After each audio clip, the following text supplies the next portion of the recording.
Hi again, y'all. Just wanted to do a short video because I felt in my ruach, a spirit, that I need to apologize for some things since the Most High has opened my eyes to the truth. Um, I've been running around like a chicken with his head cut off, trying to find anything or anyone to help me with my walk. I ran into some people that the ruach just showed me right from the door one. Um, and some that's helped me a lot. But the reason for this video is to say that I have, that if I've shared anything on anyone, I truly apologize and didn't mean to do that. But the Lord did lead me to a few scriptures that I'm going to cite here because my prayer to Yahuwah is don't let me be in error or follow the wrong people and make bad decisions or make him look bad at all. I know a lot of people say that, we're not true Israelites, and we're not the true people of Yahuwah. But Scripture tells you, if you read it and you read it in context, Scripture tells you who you are and whose you are. Even in Deuteronomy 4:30 and 31, it tells you the secret things belong unto Yahuwah, your Elohim. But those things which are revealed belong unto us and to our children forever, that we may dwell in the word of the law. And me, what I get from that is Yahuwah reveals things to who he's ready to reveal them to. And I know I went through running and saying, you should do this and do this and do that. And a lot of people, get a little upset when you tell me, hey, that's not what it says, or you're in a cult, or you're in this. But the Ruach had to let me know that, hey, Yahuwah haven't opened everybody's eyes yet. Everybody's not ready for this truth. But before Yahushua HaMashiach comes back, everybody's going to know this truth. There's not going to be an excuse on why. So, I just want to get that out because I know I've been putting a lot of stuff on people, and again, I do apologize for that. I don't apologize for giving you the word because I have planted that seed, if nothing else.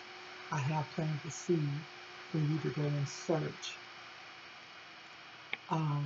Also, here already in Deuteronomy 29 and 29, it says, when thou art in tribulation and all these things are come upon thee, even in the latter days, if thou turn to the Lord thy God, or Yahuwah thy Elohim, and shall be obedient unto his voice, for your Elohim is merciful, and he will not forsake thee, neither destroy thee, nor forget the covenant that of thy fathers which he swore unto them.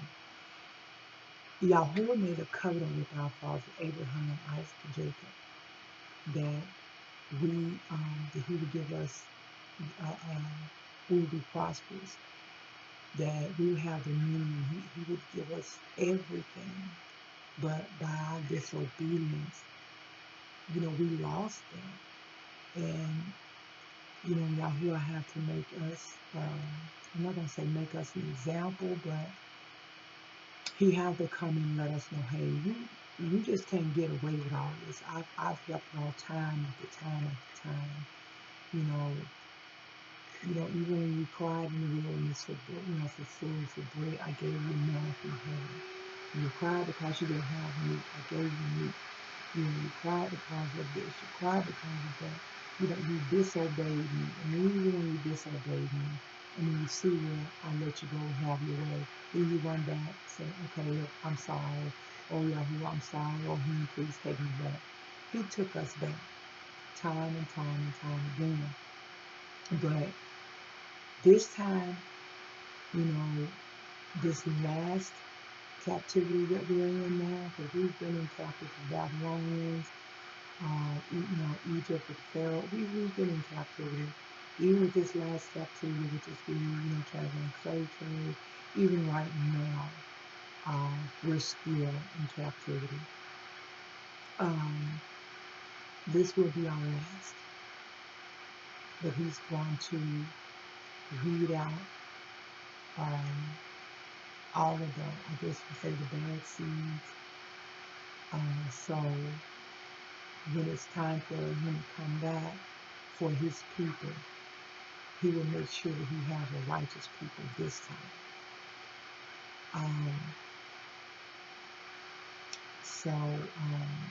A lot of people, not going to even want to hear, nowadays, I'm going to say nowadays, people not really want to even hear the truth.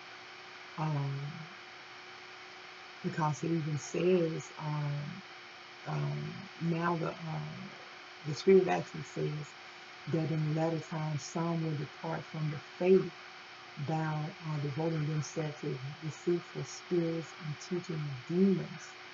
And that's in 1 Timothy chapter 4 and 1. And also in 2 Timothy 4:3-4 says, for a time is coming when people will not even endure to sound teaching, but I have itching ears, that they will acclimate for themselves teachers to suit their own passion, and a turn away from listening to the truth and wander off into myths. So what I say I get from that is, right now, a lot of people don't want to hear the truth. They really don't. Some folks don't want to hear it, so the Bible is real because it was written by white folk. Men wrote it. White men went in and changed things around. You know what? Anybody who want to change some things, true. Anybody who want to change it. My thoughts on that is, fine, the heathens went in, or if they did go in and change some things in the Bible, the Most High gave his children the wisdom and the knowledge to go in and decipher what they did. A lot of these heathens went in, or so-called white people went in and they changed things in the Bible, and they thought they was changing for their good. But what does the word say? What the devil meant for evil, Yahuwah would turn it around for your good, and that's exactly what they did. Not knowing that that's exactly what they did. And I really go and I read things for myself. Even though someone can tell me this is what it says, this is what it says, I still go and I read for myself, because I don't want to make the mistake of just quoting what somebody said and then I go back and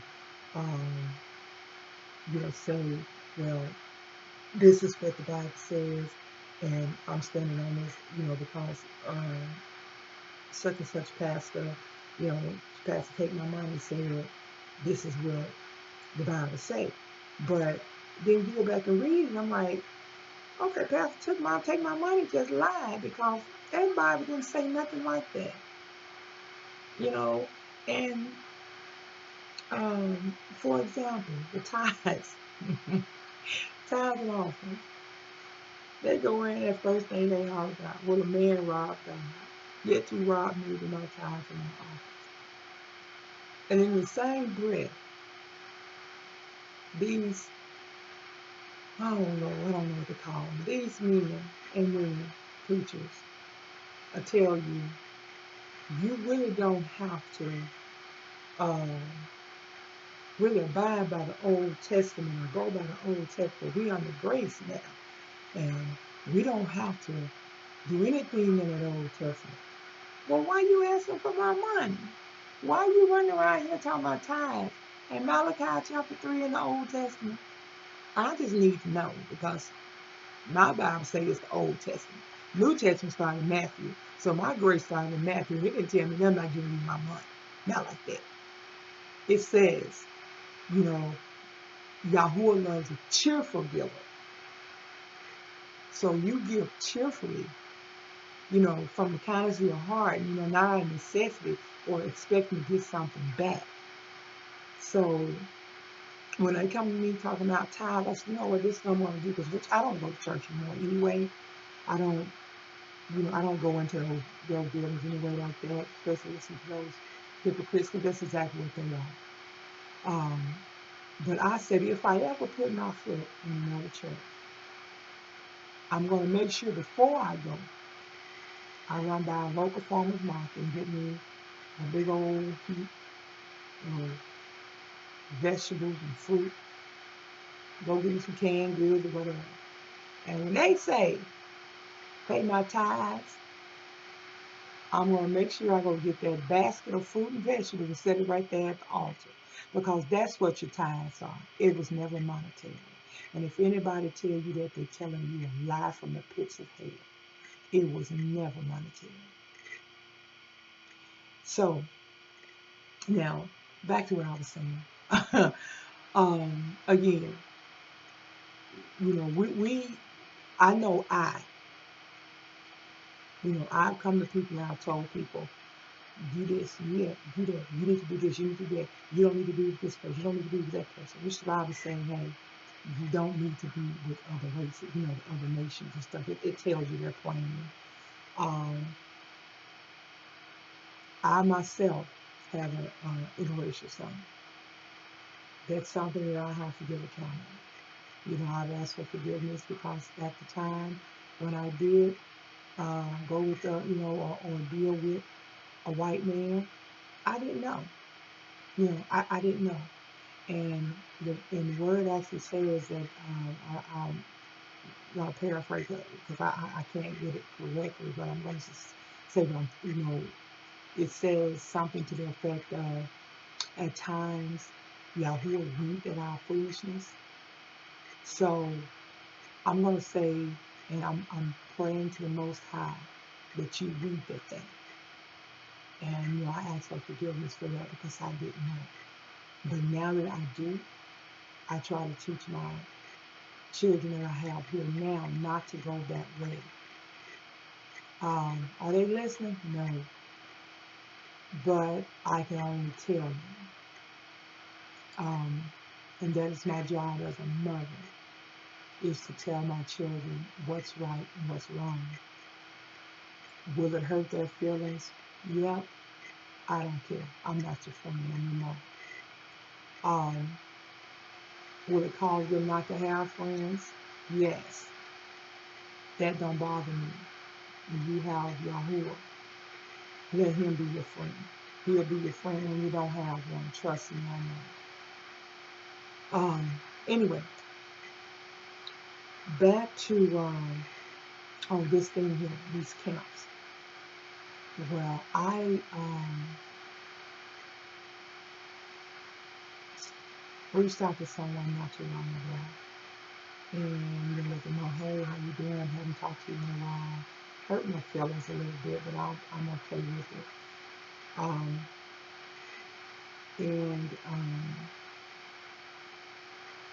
I have the utmost respect for this person. And if they ever look at this video, even get this far and see, I'm pretty sure they know who I'm talking about. But I reached out to him and I said, I'm like, hey, how you doing? Haven't been here a long time. Hey, I miss you guys. So they was asking me about the church, and I said, no, I don't go to church anymore. I'm following the Most High now, and I was saying, hey, this is, I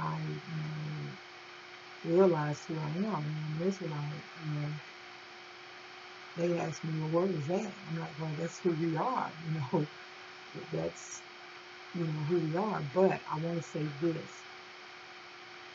just because a person who says he's your brother, because he looked like you, don't mean he's your brother or your sister. So be careful with that. When people come to you saying that they're Israelites or they love you, just because we look alike, don't mean that we're brothers and sisters. And I know some of them, or some of you don't have my best interest at heart. So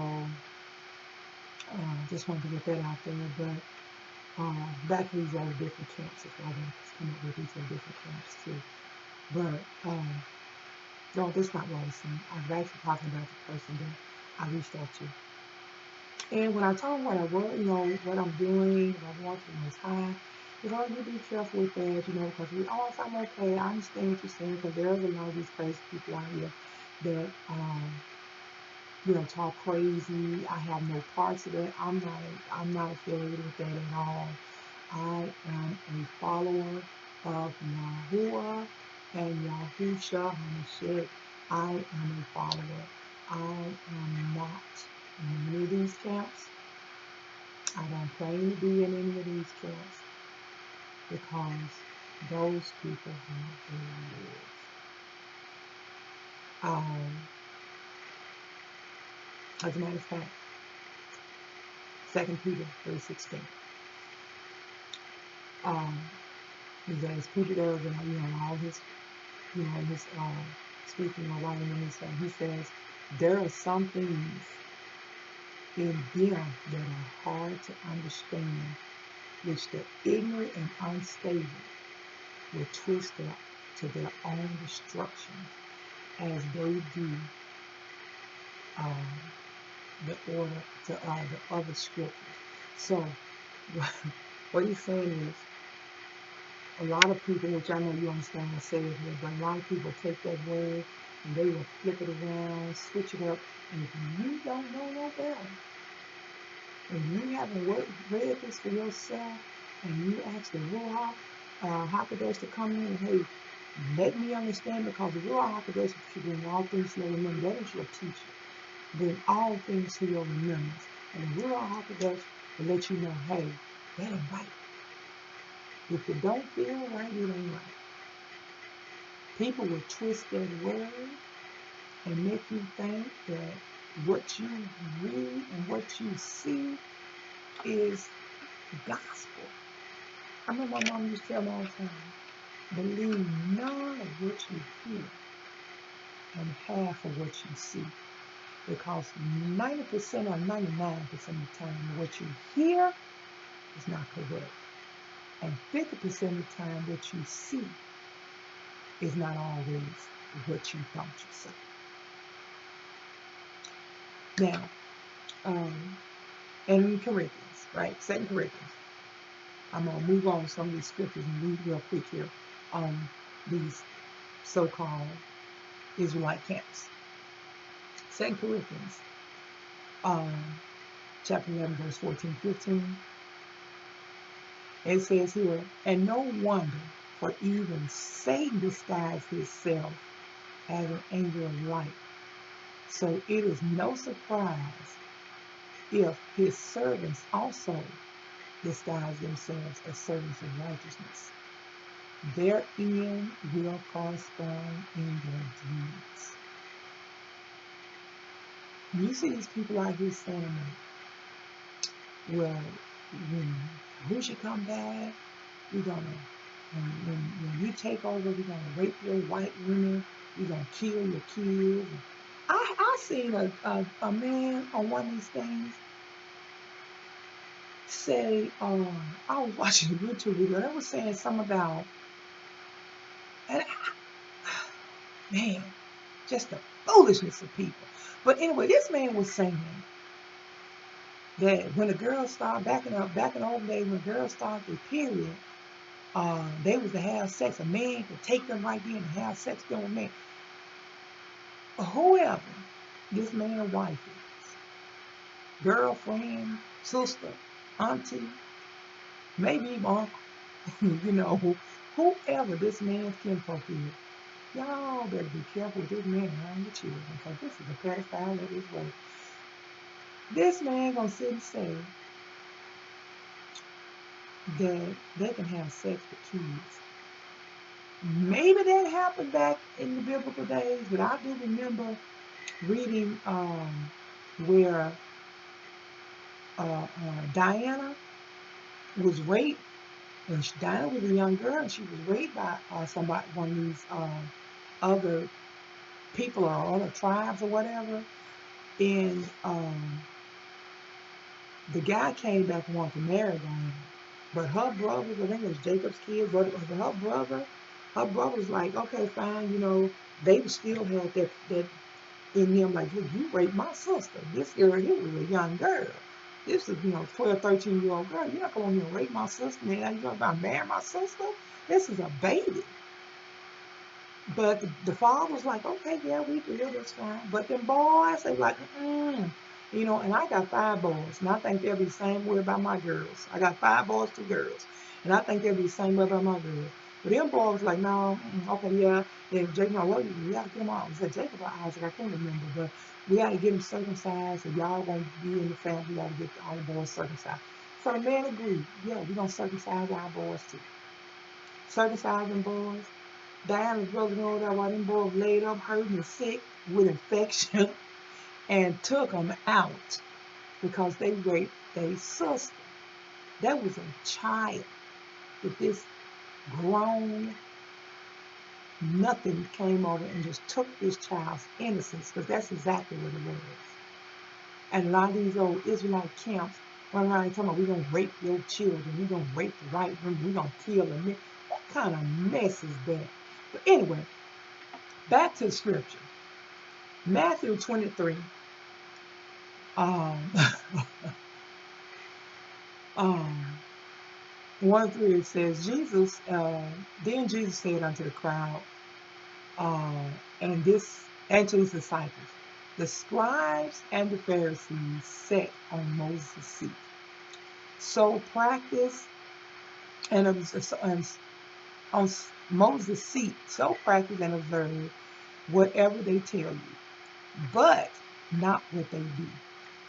For they preach, but they do not practice. They tie up heavy burdens that's hard to bear and lay them on the people's shoulders, but they themselves are not willing to move them with a finger.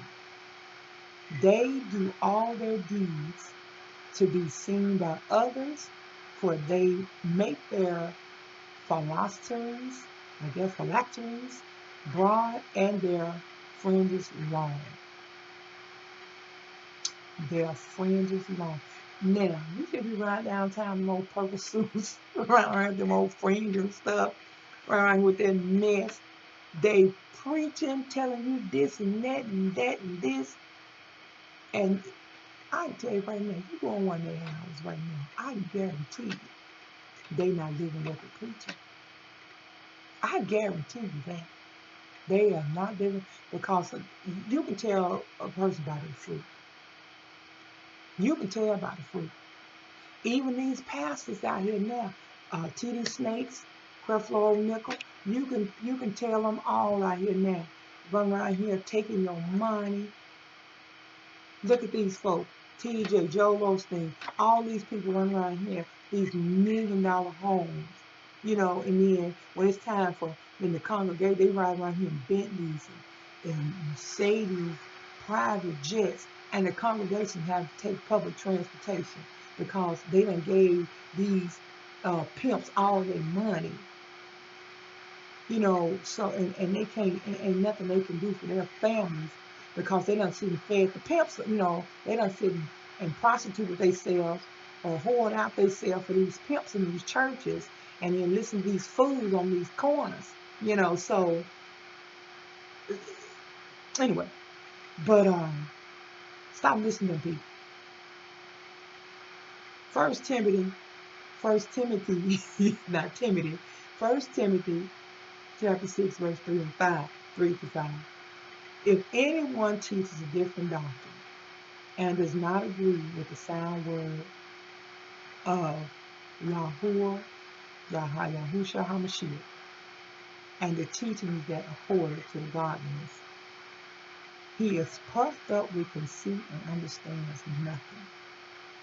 He has an unhealthy craving for controversy, for quarreling about words, which produce envy, dissension, slander, evil suspicions, and consent frictions among the people who are depraved in mind and deprived of the truth, imagining that godliness is a means of gain. What did I just say?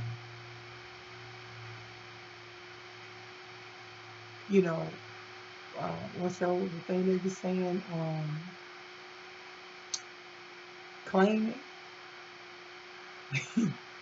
You know, speaking and claiming, or touching and claiming, or something like that. You know, and it's yours, and you just claim it. Go somewhere with that.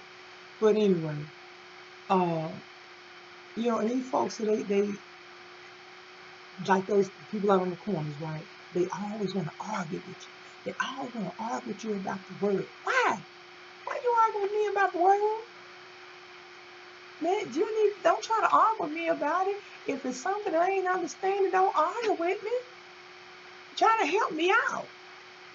You know, try to help me get myself right. Don't just argue. Don't that well, you going to hell because you know you one of them dumb niggas and you one of them. What? Really? So I say don't do that. Anyway, 2 Peter chapter 2, verse 1. But false prophets also arose among the people. False prophets. False prophets. T. Smith, Creflo, Nickel, Joel Osteen, Joyce Myers. Who else? Who is multimedia? What's it? Copeland. It's so many of these mega churches. Anyway, let me start with false prophets also arose among the people, just as there will be false teachers among you, who will secretly bring in destructive heresies, even denying the master who bought them, bringing up on themselves swift destruction. Can I just read that somewhere else? They can do wrong.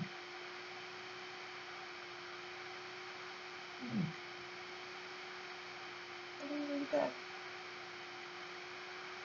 Okay. But anyway, bring destruction on yourself because you're scattering the sheep. You're scattering the sheep. And I get mad sometimes. I really do. I kind of get upset sometimes. But I don't get upset with I don't get upset with those so-called preachers as much as I used to. I get so mad at myself now because I'm like, the book was right here. It was right here for you to read it the whole time. And you let these folk preach another gospel. And Paul says, if you or even an angel from heaven come and preach another gospel, they can be accursed. And I let these people come and preach this to me, and I feel for it without reading myself. I say this here.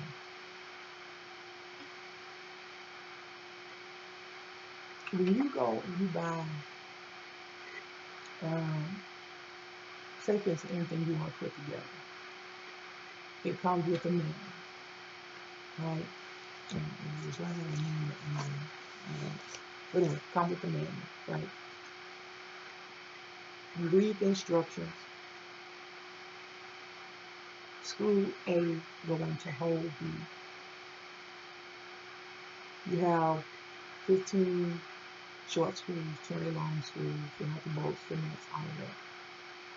It shows you how to put this piece of equipment together.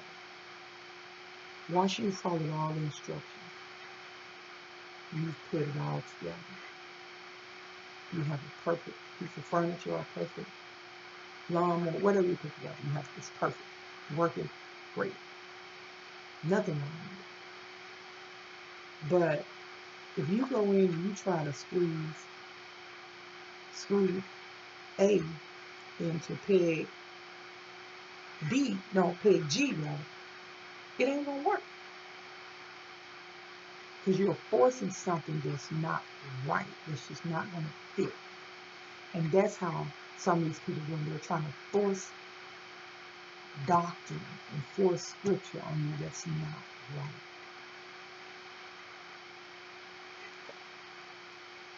This is our man right here. This is our man. This manual here, from the beginning to the end, read it. It tells you what to do when your life is not going right, what to do when your life is going well, what to do when your enemies come against you, what to do when you prosper, what to do when you don't prosper, how to worship the Most High, how to love your enemies, how to love them when they don't love you, how to treat people when they have treated you like crap. I'm guilty of a lot of things. I'm guilty of a lot of things. In my past, I've done some things I'm not proud of. We all have a past. I've said some things I'm not proud of.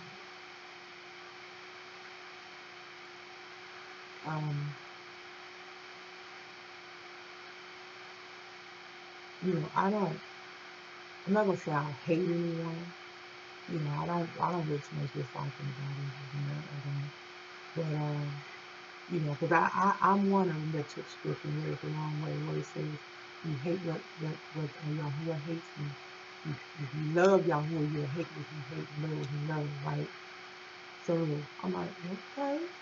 And so I took the scripture where, Yahuwah says, Esau I hate, Jacob I love. And then I read where it says, love your neighbor as you love yourself.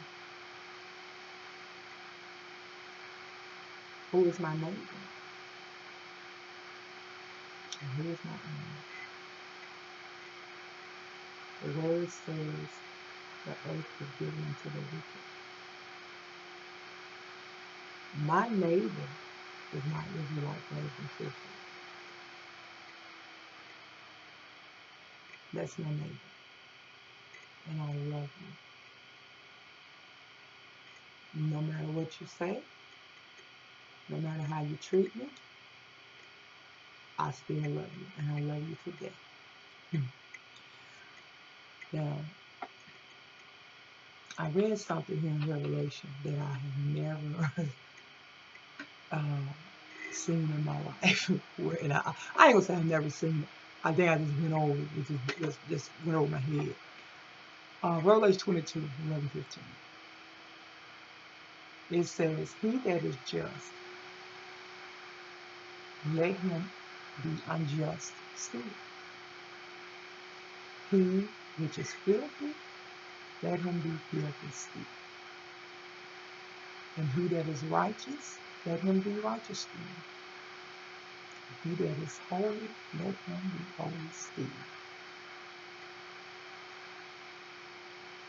And he also goes on to say, and behold, I come quickly, and my reward is with me to give every man according as his work shall be. I am Alpha and Omega, the beginning and the end, the first and the last.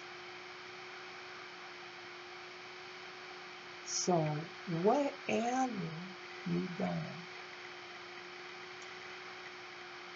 you can't. You don't repent for it. You still repent for it. Ask Yahuwah to forgive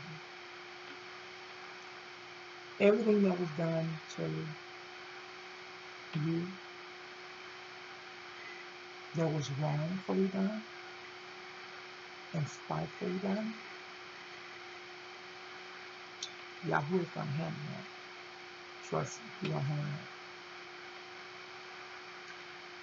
Also, chapter 14, I mean, not chapter 14, but verse 14 of that same chapter, Revelation 22, it says, blessed are they that do his commandments, that they might be right, that so they may have a right to the tree of life, and may enter through the gates into the city. For without are, for without are dogs and sorcerers, whoremongers, and murderers, and idolaters, and whosoever loveth and maketh a lie. People, you know, when folks say, "Oh, I just told you a white lie," you lie. Whether it's white lie, blue lie, green lie, you lie. Now, I'm guilty of that. I am so guilty of that because and I'm just gonna be honest with you and to heaven. Every now and then, a little lie will slip out my mouth, and it's just unnecessary lie. You know, it'll just come out. And I ask, Father, Abba Yah, in the name of Yahusha, help me with that. It will come out. And I know it comes out on YouTube, so don't lie. Don't say it don't, because you're lying if you do. Okay? Now, and also Revelation 22, 18 to 19, it says, I warn everyone who hears the words of these prophecies of this book. If anyone adds to them, Yahuwah will add to him the plague described in this book. And if anyone take away from the words of this book, or of this prophecy, Yahuwah will take away his share of the tree of life and in the holy city, which are described in this book. And with that, I say, just do the right thing. Follow Yahuwah. Do as he asks. Read the book. Read the book. One more thing.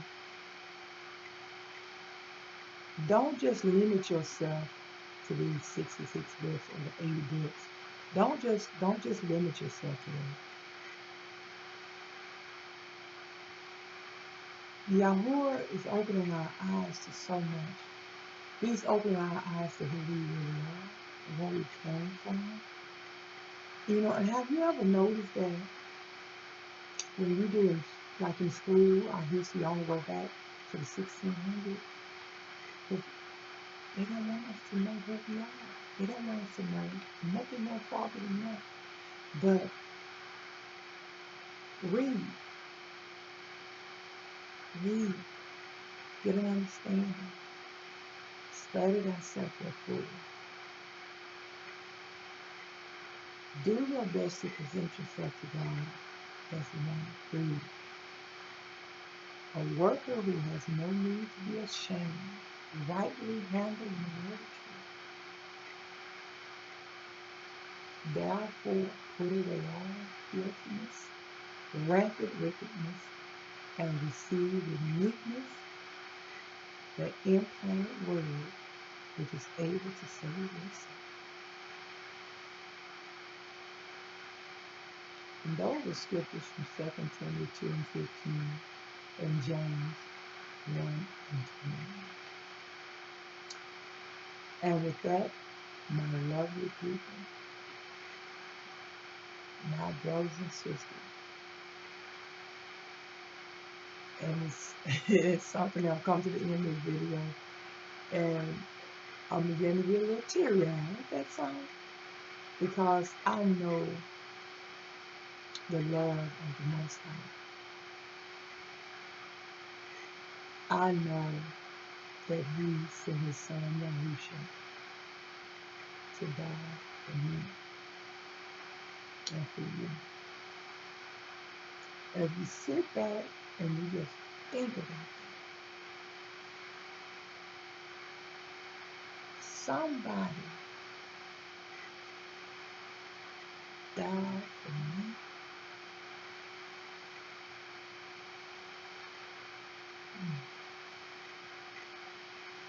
somebody really loved me that much.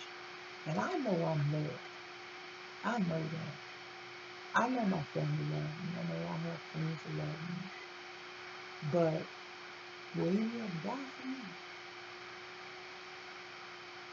Mm-mm. Mm-mm. I don't think no one died for me. If there was one man that said that there's this lady that's going to be born into scene September of 1967, I got to make sure that she's covered, that she's covered by my blood, that no harm will come to her. I will fight her enemies. I will make sure she's all right, even when she thinks she's not. So I'm going to take all this for her, because this lady's going to have some trouble. She's going to have some troubles that she's not going to be able to handle by herself. So I have to get up on this tree and die for her. He also said there's a man that was born November 1st, 1958. He's going to have some problems. I got to make sure he's all right. Even if you can't see me in the flesh, my Ruach is there with you. So, with that being said, people, I'm going to end this video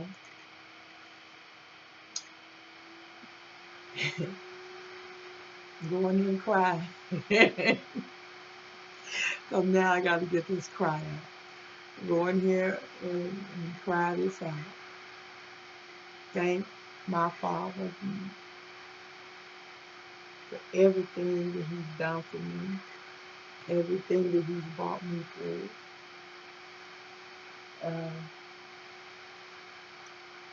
Everything, even the healing, you know. Restored my mind from depression. That you know, I'm gonna hold off on that, because that's gonna be another video. I'm gonna hold off on that, and I'm gonna give y'all a story of actually my testimony for me, really being delivered from mental illness and a lot of other things. So I'm gonna hold off on that. But that being said, family, I wish you shalom and have a great day. Shalom.